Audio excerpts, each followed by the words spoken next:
better than a bank.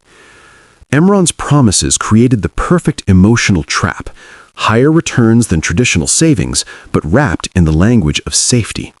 That combination is deadly, because the moment an investor believes something is both profitable and secure, skepticism starts to die.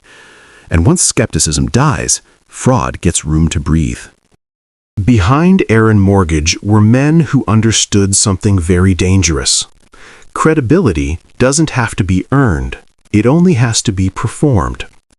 One of the names most associated with the scandal was Michael Rudge, a principal tied to the Aaron empire and later one of the faces connected to the collapse. Alongside others in the company's leadership, Aaron built an image of professionalism that helped disarm investors.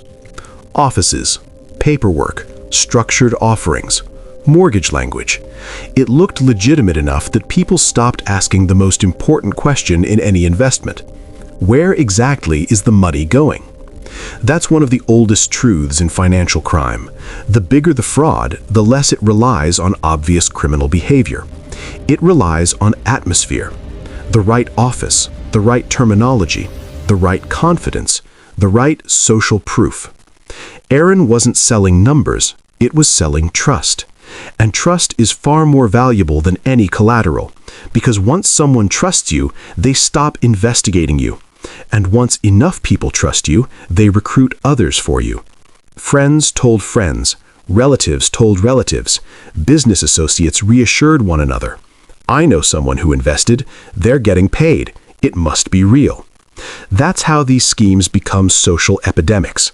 The fraud doesn't spread through advertising alone. It spreads through relationships. And in Aaron's case, that made the eventual collapse even more devastating. Because when the money disappeared, people didn't just lose savings. They lost trust in the people who had convinced them to join. The core of a Ponzi scheme is brutally simple.